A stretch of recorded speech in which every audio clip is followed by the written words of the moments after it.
Ha desaparecido su gato. Ha estado lloviendo toda la semana y su coche no arranca. Alguien le pregunta cómo está y usted contesta: estoy muy deprimida, tengo un día de perros. Pero de hecho, ningún experto llamaría depresión a eso. Porque si el gato regresa, sale el sol y su coche arranca, su estado de ánimo mejorará. Mientras que si tiene depresión clínica, se necesita algo más de un día con sol para corregir las cosas que se han torcido en su mente.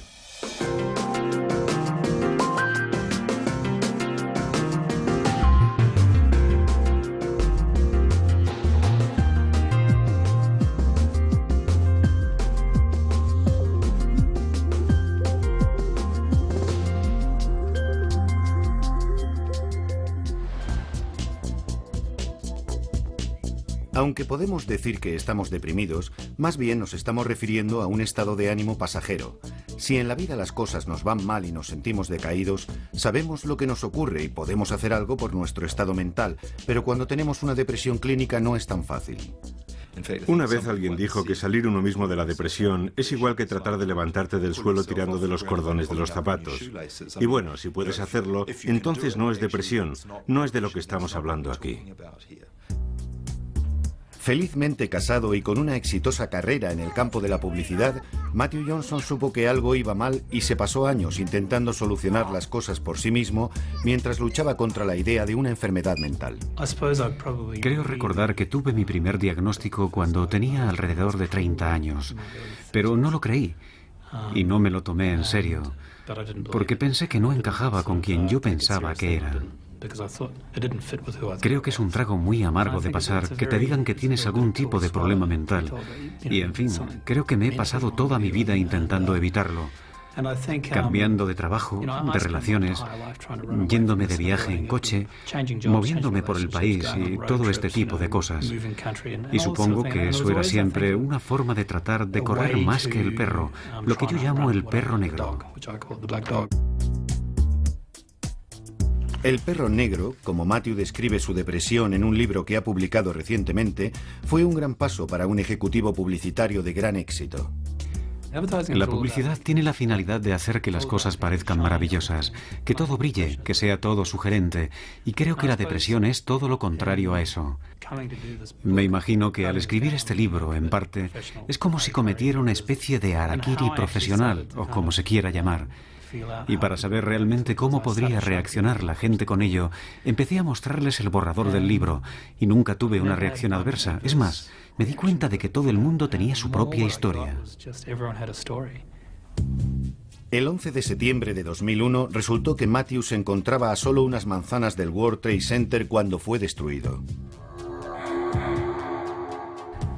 Había estado pensando en este libro mucho tiempo y creo que eso me dio el empuje necesario para hacerlo, porque una semana después estaba en la sala de juntas con la gente del departamento gráfico de la agencia en la que trabajaba y el jefe nos dijo: ahora tenemos que trabajar con más ahínco, tenéis que crear unos anuncios mejores, nuestros clientes nos necesitan más que nunca. Y yo me dije: y una mierda. Eso ocurrió a solo 12 bloques de donde estaba nuestra agencia. Estuvo ardiendo durante 3 meses. Podíamos verlo desde las ventanas y ese fue el momento clave para mí. A Matthew ya no le preocupa cómo pueda reaccionar la gente con su libro. Creo que cómo me afectaba a mí y a mi ego era absolutamente irrelevante, porque pienso que hay mucha gente que necesita ayuda. Y que una de las cosas coherentes que he descubierto escribiendo este libro es que la gente, en el fondo, quiere ser comprendida, quiere que se la entienda, quiere que le confirmen que no está volviéndose loca. Y también quiere tener esperanza. Como bien sabe Matthew, cuando uno está deprimido tal vez no se sienta con muchas esperanzas. Puede que no sienta demasiado. La depresión clínica tiende a invadirlo todo. No es solo una cuestión mental, sino también física. Es muy difícil encontrar la energía necesaria para hacer algo. En realidad tienes que reunir cualquier minúscula gota de energía que puedas encontrar para pasar el día. Además no duermes, tienes insomnio, por lo que siempre tienes déficit de sueño. Es como si todo fuera una gran bola de nieve que al final termina desplomándose a tu alrededor.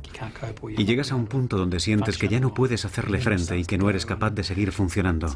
Tu memoria empieza a fallar.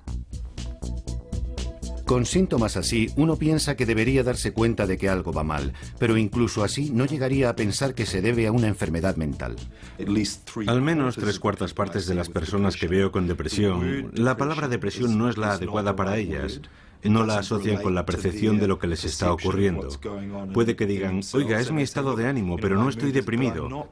Y sin embargo pueden estar abrumadas por la fatiga, su memoria y concentración estar por los suelos, y tal vez tengan una tremenda dificultad para poder salir adelante con las cuestiones del día a día. Y tú tienes que averiguar el origen de todo esto y decir, bien, no usaremos la palabra depresión, pero vamos a juntar todo eso y verlo como un tipo de enfermedad o estado de salud. Lo llamen como lo llamen, cuando se tiene depresión clínica, la bioquímica del cerebro cambia y los mensajes no llegan de la forma que deberían. Tenemos más de 100.000 millones de neuronas, intercomunicadas por una gran cantidad de uniones. Las conexiones son conocidas como sinapsis. Los mensajes o señales viajan a través de nuestro cerebro a lo largo de las uniones como una serie de impulsos eléctricos, y los neurotransmisores, como la serotonina, son los mensajeros químicos que transportan las señales a través de los espacios sinápticos. Flotan en ellos hasta que se pegan a la siguiente neurona para enviar la señal antes de dar marcha atrás. Si nos fijamos en el cerebro, ¿qué hacen esos neurotransmisores? Pues están aquí, en el centro del sueño, y aquí en una parte del cerebro donde normalmente controlan el nivel de ansiedad, y en esta otra parte que está relacionada con el estado de ánimo, el apetito y el impulso sexual. Así que aquí tenemos toda una sucesión de sintomatología de la depresión. Los neurotransmisores responsables son parte del paquete que heredamos de nuestros padres biológicos, junto con todas las demás cosas, como el color de los ojos o los huesos. Es un vínculo familiar del que Jamie Rose es muy consciente. Mi madre ha sufrido depresión crónica la mayor parte de su vida. Los primeros recuerdos que tengo de ella es de estar enferma. Yo tendría posiblemente 8 o 9 años. Volvía a casa después del colegio por la tarde y ahí estaba mi madre en la cama y con la bata puesta, con una mirada vaga y vacía y con los ojos sin vida. Después de esa experiencia de primera mano, a Jamie todavía le costó unos años darse cuenta de que ella también tenía problemas. Mi primera depresión aguda empezó a los 18 o 19 años, pero creo que lo más seguro es que empezara siendo mucho más joven, quizá a los 15 o 16, y no era consciente. Una de las cosas más difíciles de entender sobre la depresión clínica es cómo puede estar uno profundamente deprimido y no darse cuenta de ello, pero para mucha gente es justo lo que ocurre. Estamos hablando de un proceso que con frecuencia en la enfermedad de la depresión llega de forma tan traicionera que la persona que la sufre generalmente no se percata de ello. En fin, estamos hablando de algo que va desarrollándose durante meses. Y naturalmente la gente lo que hace es utilizar más a fondo su habilidad para enfrentarse a ello e intentar superarlo. Digamos que juntándolo todo para seguir adelante. Y de hecho, cuanto más desarrollada tenga esa habilidad, al final se va a meter en más problemas antes de que nadie reconozca lo que está ocurriendo, y menos ellos. A los 18 años, después de un año en el extranjero, Jamie consiguió su trabajo soñado en IT. Conseguí un empleo de un perfil alto para mi edad, trabajando para una gran empresa en Auckland que suponía unas oportunidades fantásticas. Pero luego me encontré con que me hundía en un profundo pozo y me desesperé al no poder salir de él. Iba al trabajo y no rendía. Me quedaba sentada contemplando el ordenador diciéndome, ¿qué hago aquí? Me ausentaba mucho de mi puesto. Siempre trataba de encontrar otras cosas que hacer, pero es que no podía hacer nada ni concentrarme. Pasaba un montón de tiempo en el lavabo de señoras preguntándome, Dios mío, ¿qué me pasa? El momento decisivo le llegó a Jamie cuando le mandaron un aviso por escrito. Entonces supe que había tocado fondo, porque yo soy una persona muy profesional. Soy tan perfeccionista que cuando recibí el aviso me dije, ¿qué está pasando aquí? Y entonces supe que no podía continuar así. Acudí al médico y me recetó antidepresivos. Dejé mi trabajo y me cogí unos meses libres. En ese momento, los síntomas de Jamie eran los típicos de la depresión. No podía levantarme de la cama. Estaba durmiendo a todas horas y cuando me levantaba estaba atontada. Tenía que regresar a la cama porque no podía hacer nada. Estaba de mal humor, irritable y sufría cansancio crónico. No podía quitármelo de encima. Nunca he tenido pensamientos suicidas, pero tienes un sentimiento constante de baja estima. No valgo para nada, no soy digna de nadie, estoy gorda, soy fea, soy repulsiva. ¿Cómo va a ser alguien amigo mío? ¿Cómo podría amarme alguien? Y como tenía esa mentalidad, no me apetecía levantarme de la cama, así que me quedaba en ella casi todo el día. Aunque ella no se diera cuenta, el historial familiar de depresión crónica de Jamie favorecía que ella también lo sufriera. Me entristece decirlo, pero creo que la medicina general tardó 15 años en ocuparse de ello. Imagino a miles de personas sufriendo depresión antes de que se les cayera la venda de los ojos y se percataran de que existe un vínculo genético muy poderoso en esta enfermedad. No es un vínculo pequeño, no es como el historial familiar de cáncer de pecho o de cáncer de intestino, donde sabemos que el riesgo ha aumentado, pero aún así lo más probable es que no se tenga la mala suerte de sufrir esas enfermedades. Me he dado cuenta de que si alguien tiene un familiar directo que sufre depresión, debo asumir que esa persona sufrirá depresión hasta que se demuestre lo contrario. El vínculo entre depresión y herencia genética se ha investigado bajo microscopio en la Universidad de Otago y acaban de descubrir una relación entre depresión y un gen en particular. El gen promotor transportador de la serotonina es responsable del movimiento de la serotonina en el cerebro, para resumirlo. Y algunas personas tienen un tipo de gen muy efectivo, una versión alargada o versión Rolls-Royce, y otras tienen un tipo de gen menos efectivo y que es conocido como la versión vulnerable, la versión corta del gen.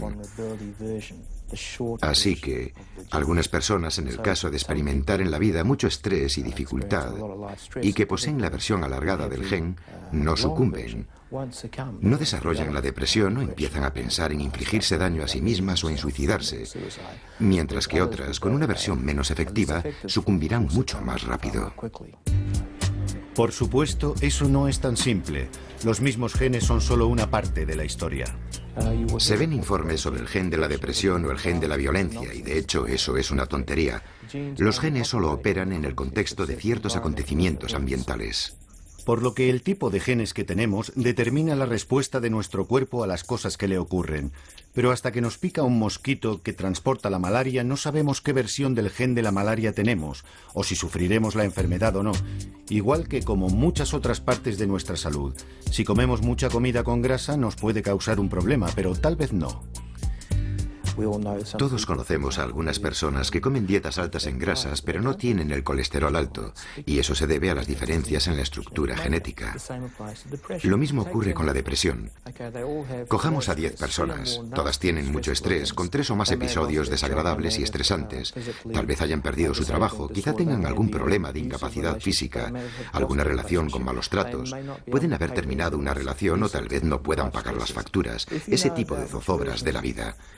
Si supiéramos qué versión del gen transportador de serotonina tienen esas personas, sabríamos que las que tienen la versión del gen protector, solo una de esas 10 personas desarrollará la depresión, mientras que si tienen la versión del gen vulnerable, serían 4 de esas 10. Y lo que este ejemplo también muestra es que habrá 6 personas que no la desarrollarán, lo cual nos indica que tenemos mucho más que aprender sobre la depresión. Así que no salgan corriendo para comprobar qué tipo de genes tienen. Es mucho más complejo que un gen y una hamburguesa. Pero lo que sí sabemos con esta investigación es que el que desarrollemos depresión o no, no depende de nuestra fuerza de voluntad. Algunas personas todavía tienen la creencia de que admitir esos problemas es un signo de debilidad, lo que es una bobada. Es un pensamiento muy tonto. Todas las personas varían en lo referente a su vulnerabilidad y resistencia a los diferentes tipos de acontecimientos de la vida. Y eso es algo estupendo. Esa diversidad, porque si uno se enfrenta a la depresión, la buena noticia es que existen tratamientos efectivos. Por favor, hay que aprovecharse de los tratamientos. ¿Por qué aguantar el sufrimiento? No hace falta. El problema con la depresión clínica es que no es como el sarampión o las paperas, que lo tienes o no lo tienes. La depresión funciona de forma continuada, al igual que su necesidad de tratamiento. Es más parecido al tratamiento para la presión arterial. El que se necesite o no dependerá de la gravedad de los síntomas y del grado en que afecta a la vida cotidiana. Y si se necesita tratamiento, la medicación puede jugar un papel importante en la recuperación, pero parece que hay una creencia persistente de que la gente toma pastillas con demasiada facilidad.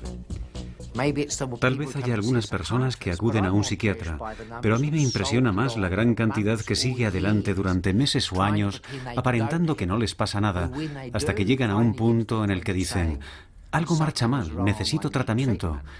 No puedo creer que hayan estado resistiendo durante tanto tiempo. Los estudios demuestran que si alguien estaba deprimido hace 20 años, hay un 90% de probabilidades de que no haya sido tratado, principalmente por falta de conocimiento. Aunque muchas personas hubieran ido al médico de cabecera o a otro profesional de la salud, lo más normal es que no fuera reconocida como una depresión. Un mayor conocimiento de los médicos y el desarrollo de nuevos medicamentos con menores efectos secundarios ha cambiado eso. El resultado del gran incremento en la prescripción de antidepresivos ha llevado a la preocupación pública, pero los estudios muestran que junto a ese aumento hay un desarrollo positivo. La depresión es sin duda uno de los principales factores de riesgo en el suicidio, y lo que hemos comprobado en los últimos 5 o 10 años es que el índice de prescripciones de antidepresivos ha aumentado y la tasa de suicidio está empezando a disminuir en Nueva Zelanda, en Australia y en un gran número de países europeos. Otro aspecto de preocupación pública es si la gente está tomando antidepresivos sin que lo necesite realmente. Si no sufres la enfermedad, no te beneficiarán en nada.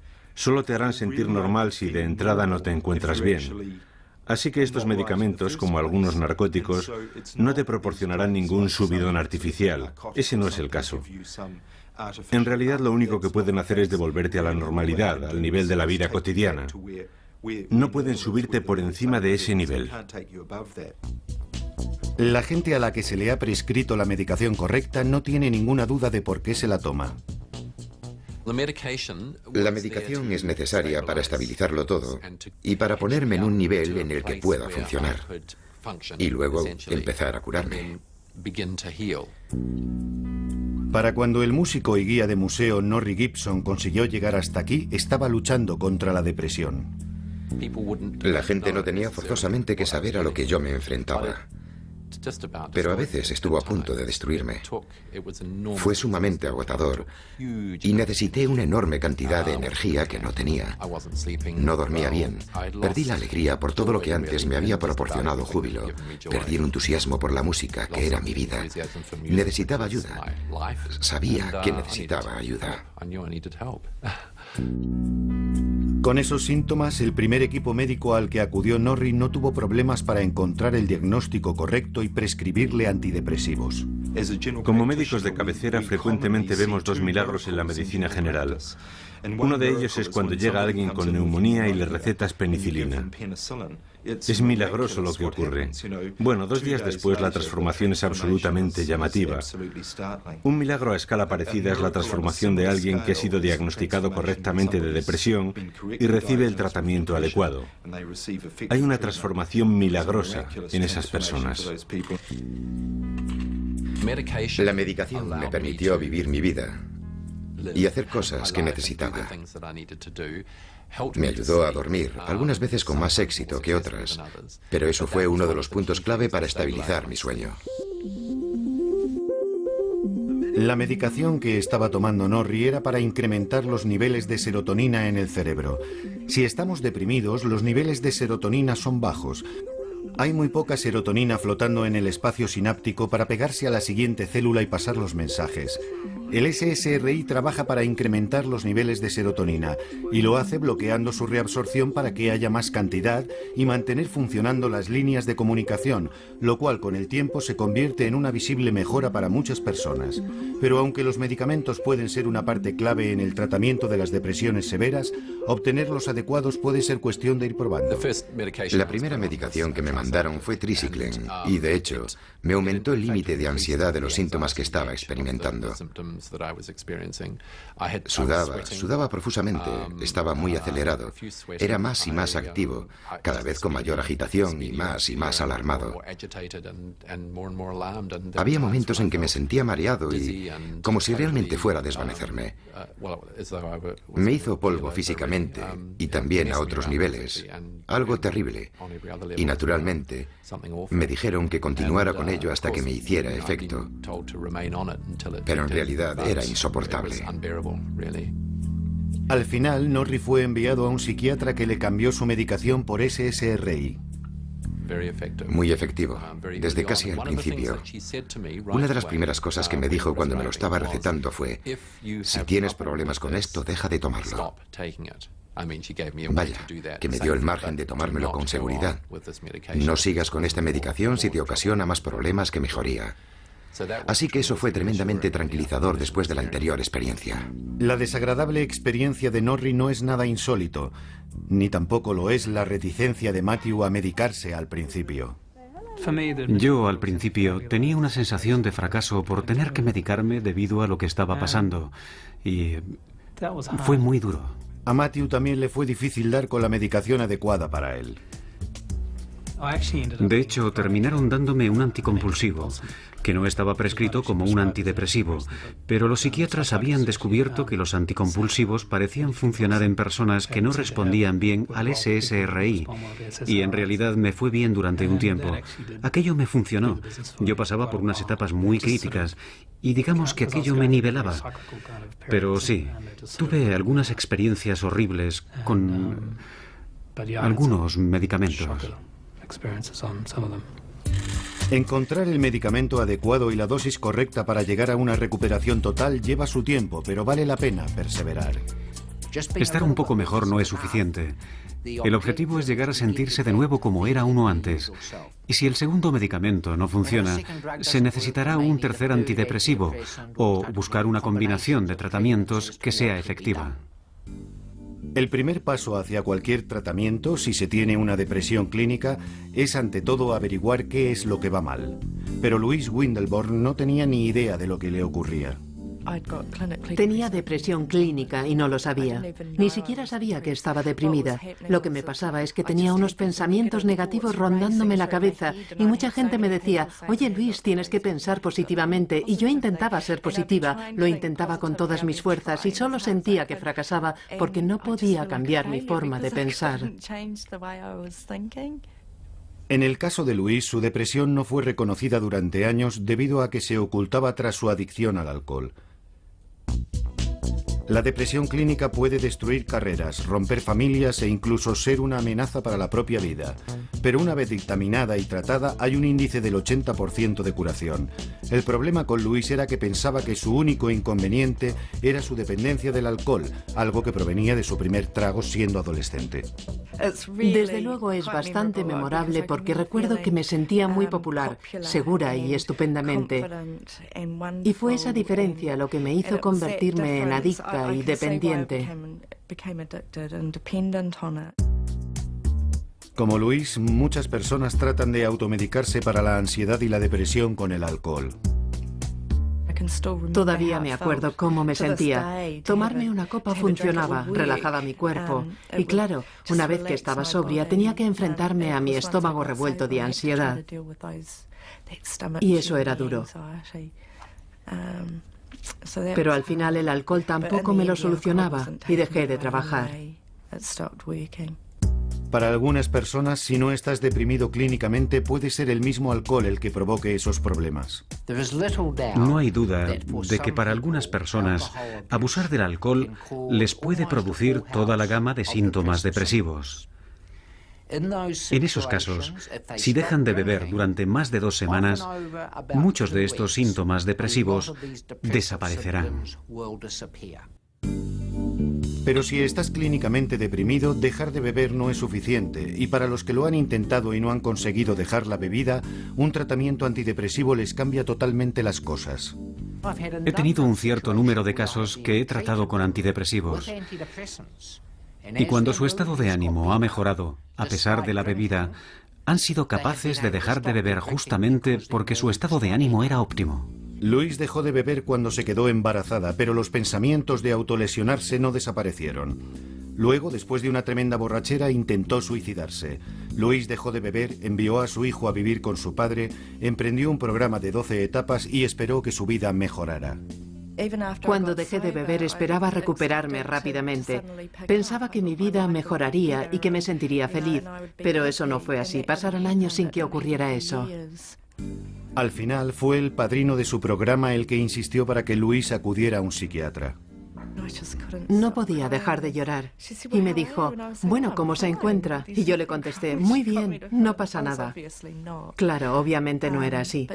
Me dio a rellenar un formulario y me dijo, mire, si se deja guiar, la medicación probablemente le ayudará mucho. Y yo acepté, sin ganas. Además de estar decidida a tomar la medicación, Louise se dio cuenta de algo importante. Descubrí que en realidad tenía depresión, que tenía una ansiedad grave, que tenía ataques de pánico, y no importaba cómo se habían producido, sino que los estaba teniendo. En realidad, Louise no quería tomar medicamentos al principio y tardó un tiempo en darse cuenta de la diferencia que suponía tomarlos. No fue un arrebato repentino de me siento mejor y todo es maravilloso. Todo fue muy gradual. Lo que me ocurrió es que como un mes después iba en el coche conduciendo, sonó una canción y me puse a cantarla y pensé, Dios mío, hace mucho tiempo que no hago esto. Y empecé a tener otros pensamientos como, vaya, esta canción es muy buena. En fin, esa sensación de alegría y ese sentimiento fue muy profundo para mí. La reticencia inicial de Louise para tomar la medicación es típica en la depresión clínica. Es una parte común de no reconocer o de no querer admitir ni para uno mismo lo enfermo que estás. Norrie es muy consciente del por qué lo pospuso durante tanto tiempo. En todo lo relacionado con la salud, yo prefería tratarme con naturopatía y con homeopatía. Soy receloso con la medicación química, así que tardé un tiempo en decidirme diciendo, oye, tienes que dejar eso de lado, necesitas ayuda de otra clase. Y una vez que tomé la decisión pensé, bien, lo haré. Pero dentro de mí quedaba un pozo residual que me impedía, me resultaba difícil decir, estoy ante un asunto de salud mental grave y necesito medicación. En fin, creo que eso es un gran paso para cualquiera. Cuando a Norrie le prescribieron la medicación, estaba ya muy hundido en la depresión continua. Mi sistema nervioso se colapsó totalmente, por lo que llegué a pensar que una definición bastante precisa era la de una crisis nerviosa. El proceso normal para afrontar el estrés, cuando eres capaz de procesar una situación y luego actuar, algo que la mayoría lo hacemos de forma intuitiva, de forma natural, para resolver cualquier cosa o hacer frente a algo que necesita atención, había desaparecido. Era como si los mensajes estuvieran todos mezclados. En realidad era demasiado enfrentarse física, mental y emocionalmente a ello. Por ejemplo, vas un día a un supermercado, das vueltas por el interior y tal vez te pasas 40 minutos allí para irte sin haber comprado ni una sola cosa porque no has podido tomar una decisión. No podía actuar, realmente no podía hacer nada. Y esa es la sensación de que todo va mal. Aparte del tipo de síntomas de los que habla Norrie, la sensación de un cansancio extremo es algo muy común. Te los puedes encontrar andando a primeras horas de la mañana. Esto es algo muy característico en el desequilibrio bioquímico o psicológico del cerebro que forma parte de su estado. Parece que interfiere con la fisiología normal del sueño, pero al contrario del estrés, donde parece que tienes problemas para dormir, con la depresión te despiertas a altas horas de la madrugada. Y no hay demasiadas cosas que te produzcan eso, por lo que aunque tu estado de ánimo esté bien y no te sientas deprimido ni nada de eso, si tienes ese síntoma, entonces tienes que estudiar detenidamente todas las demás posibles manifestaciones. Y puede que tal vez los niveles de ansiedad hayan aumentado, o quizá haya habido una inexplicable ausencia de alegría en tu vida. Muchas de estas manifestaciones encuentran su expresión en el libro de Matthew. Y también habla sobre cómo ver el mundo a través de las lentes de la depresión. Parece que siempre tenemos un enfoque un poco negativo de las cosas, y lo que más me preocupa es la pérdida de alegría. Yo creo que hay dicha en todas las cosas. La hay en una relación, la hay en lo que uno hace. La vida es alegría. La incapacidad para sentir algo llevó finalmente a Matthew a admitir que tenía un grave problema. Sabía que no podía continuar viviendo así, negándolo. Creo que me hubiera quitado la vida o habría sufrido un hundimiento total. Y creo que llegué a un punto en el que debía decidir qué hacer con mi vida y saber qué era lo más importante: salvar las apariencias o intentar realmente vivir lo más feliz posible.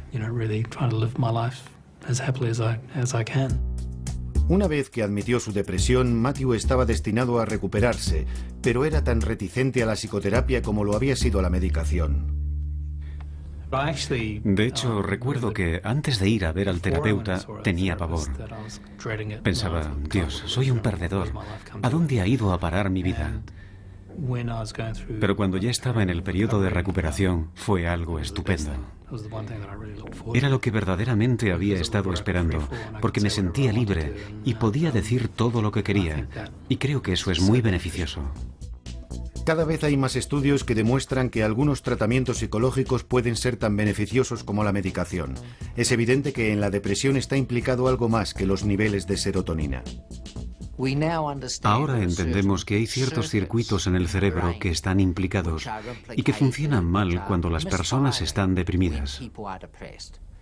Así que la cuestión central del tratamiento por depresión es cómo hacer que los circuitos funcionen de nuevo. Y la medicación no es la única opción.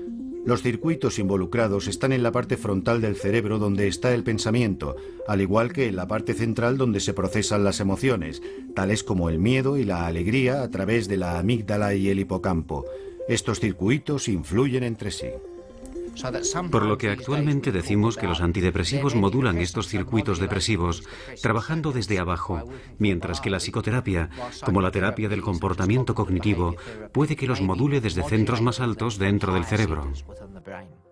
Pero en cuanto a lo que puede o no puede funcionar y lo bien que podría hacerlo, vale la pena estar al tanto del tipo de terapia que se está recibiendo. No estamos hablando del grado más grave de la escala, sino entre el grado suave al moderado y los tipos de tratamiento específicos. Y debo decir que la ayuda psicológica convencional no es efectiva como tratamiento a la depresión. Una buena analogía podría ser la de que si te rompes una pierna, el que tengas ayuda psicológica por ello tal vez te ayude en cuanto al hecho de que tienes una pierna rota y en saber organizarte la vida. Pero no va a cambiar el hecho de que vas a tardar 6 semanas para que se cure la pierna y que en realidad solo hace falta tenerla enyesada. Norrie tiene muy claro que lo que verdaderamente siente ayudó a su recuperación. En ese tiempo acudí a un par de consejeros, tal vez unas 3 o 4 veces, y me di cuenta que más bien trabajaban en cuestiones del presente. Pero lo mío era mucho más profundo que eso. Pude comprobar que esa ayuda me era muy beneficiosa para afrontar las situaciones actuales en la vida. Pero para mí la clave fue la psicoterapia, y siempre he tenido la sensación de que necesitaba profundizar más y trabajar a un nivel mucho más profundo. Norrie cree que su depresión se remonta a cuando su familia se desgajó con el divorcio de sus padres cuando tenía 6 años. En mi caso particular, es obvio que mi tendencia a la depresión creció por el sentimiento de una gran pena y pérdida en mi más tierna edad. Algo que no supe darme cuenta del todo o reconocerlo. Ni fui capaz de expresarlo o afrontarlo de ninguna manera, en realidad. Era demasiado pequeño. Norrie identificó algo a lo que debía enfrentarse, pero mucha gente no tiene ninguna razón aparente para su depresión. Creo que esto es justo la clave de la confusión sobre lo que es esta enfermedad. En fin, esto podría ser algo totalmente desligado de cualquier otro tipo de dificultad que se haya tenido en la vida. No hace falta un problema en la vida para sufrir esta enfermedad de manera muy aguda. Y por supuesto se pueden tener muchos problemas en la vida, solucionarlos y seguir padeciendo esta enfermedad. Las buenas noticias son que el cerebro puede ser mucho más resistente de lo que pensábamos. Hace muchos años se pensaba que tenemos cierto número de neuronas cuando somos adultos y que luego van muriendo. Eso no es cierto. Se van creando neuronas constantemente. Y cada vez hay más pruebas que nos dicen que los antidepresivos trabajan fomentando el crecimiento de nuevas neuronas en el cerebro. A pesar de que se nos ha dicho que beber demasiado mataba las células de nuestro cerebro para siempre, ahora sabemos que los cerebros adultos son más activos de lo que pensábamos. Al igual que en el resto de nuestro cuerpo, tiene lugar un proceso constante de muerte celular y renovación. Pero cuando estamos un tiempo deprimidos, se renuevan menos cantidad de células cerebrales y las conexiones disminuyen. Es como si nuestro cerebro empezara a desconectarse. Los antidepresivos parece que favorecen que las conexiones vuelvan a conectarse. Otras cosas como el ejercicio y la dieta también parece que ayudan. Creo que en el contexto de la depresión clínica aguda, todas esas cosas nunca serán suficientes. Pero en algunas ocasiones sí pueden serlo justo para alterar ese equilibrio e influir en lo que sienten esas personas. Actualmente, Jamie está muy atenta a cómo se siente y utiliza varias actividades diferentes, incluido el ejercicio regular para mantenerse saludable. Un par de veces a la semana salgo a caminar, paseo y veo a mis amigos. Si me siento hundida, sigo saliendo y trato de vivir la vida. He empezado a pintar. Es una birria, pero yo continúo con la pintura porque es una liberación. La recuperación de Jamie ha sido un proceso constante a lo largo de más de 3 años. No fue una reacción instantánea, ni fue como, ahora me siento genial. Fue una cuestión de ser constante con todas las cosas.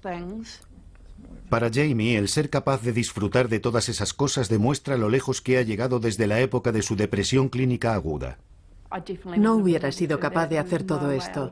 Me hubiera sido imposible emprender algo. Cuando no trabajaba me pasaba el día en pijama. Era impensable que pudiera entenderlo o incluso salir a la puerta. Esos días están ahora muy lejanos y Jamie confía en poder estar sin medicación y no recaer. Pero para Louise es una parte necesaria para mantenerse saludable.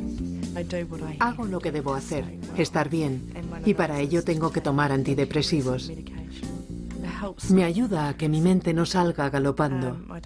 Yo no tengo pensamientos autodestructivos como tenía cuando no me medicaba. Así que no lo recomendaría para todo el mundo, pero yo necesito tomar medicación para que no vuelva a ocurrirme, o al menos para aliviarme. Y además también debo ocuparme de otras cosas. Y por supuesto continuar con mi recuperación del alcohol. Según un estudio americano que investigaba los efectos de un tratamiento continuo en personas que habían sufrido 3 o más episodios de depresión, Louise no es la única que necesita antidepresivos para mantenerse con buena salud. Todos los participantes en el estudio habían estado bien durante 6 meses después del tratamiento, el cual combinaba psicoterapia y medicación.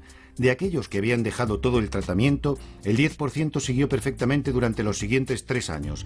De los que siguieron solo con la terapia y no con los antidepresivos, el 30% siguió bien. De los que continuaron con la medicación pero no con la terapia, el 80% siguió en buenas condiciones los siguientes 3 años. El motivo principal por el que ese 20% no mejoró fue más bien porque no siguieron tomándola como les fue prescrita. Si esas personas hubieran tenido varios episodios de depresión, entonces muchas de ellas probablemente hubieran tomado antidepresivos de forma continuada para prevenir futuros episodios de depresión recurrente. Y si se deja la medicación, más vale no dejarla demasiado pronto. Mis deseos eran los de no tener que medicarme durante mucho tiempo. Y fue desastroso intentar dejarlo de pronto o querer dejarlo demasiado rápido. Y lo que aprendí de ello fue que necesitaba seguir con la medicación mucho tiempo después de que me sintiera mejor. Y eso fue bastante aleccionador, en realidad. El psiquiatra de Norrie le ayudó a comprender el porqué. Me dijo, vas a notar que llegas a un punto donde te sentirás mejor, pero eso será justo porque empieza a hacerte efecto, de hecho. Así que sigue con la medicación y manténla durante bastante tiempo mientras se va realizando el proceso de curación. Por lo que seguí tomándome los medicamentos, aun después de mejorar, más o menos otro año y medio. Y luego me fue disminuyendo muy gradualmente. Y así pasé unos 8 meses. He oído incontables historias de gente que lo ha dejado demasiado pronto y ha vuelto de nuevo, como al principio. Se mire como se mire, dejar de tomar los medicamentos demasiado pronto puede inhabilitar su propósito. Es parecido a recargar una batería descargada. Si pones a cargar la batería solo unas pocas horas, a la primera mañana fría el coche se quedará de nuevo sin batería. Y es lo que ocurre con los antidepresivos cuando no se toman durante el tiempo necesario para que el cerebro pueda volver a establecer un modelo normal. De acuerdo con la investigación, merece la pena tomarse el tiempo necesario para volver a la normalidad, porque una de las cosas que predice con más coherencia es si vas o no a volver a tener depresión y si estás totalmente recuperado desde la primera vez. Las personas que consiguen recuperarse del todo es más que probable que continúen bien, mientras que el más mínimo y ligero síntoma residual de depresión predice muy claramente que es muy posible que la depresión vuelva a resurgir. Pero tal vez se necesite más de un tipo de tratamiento y mucha perseverancia para conseguir la recuperación total. No hay que aceptar solo ponerse bien a medias. Si se toman antidepresivos y se está un poco mejor, pero no totalmente curado, hay que anticiparse y decirle al médico que nos atiende: no, aunque estoy mejor de lo que estaba, no lo estoy del todo. Las personas que asisten a psicoterapia por depresión tardan menos de un año, tal vez 2 o 3 meses, pero si no encuentran un beneficio real en 2 o 3 meses de terapia, tendrían que preguntarse si esa terapia es realmente para ellos. Si no, deberían probar con antidepresivos, o si no, deberían intentar otro tipo de terapia. No se conformen con "eso tarda un año en que funcione". Luis también piensa que es importante encontrar el profesional adecuado que te trate. He tenido experiencias sumamente negativas que contribuyeron a que mi estado empeorara. Si no te sientes mejor después de que te trate alguien o después de un tiempo prudencial, cuando ves que todavía te sientes peor, entonces inténtalo con otros profesionales.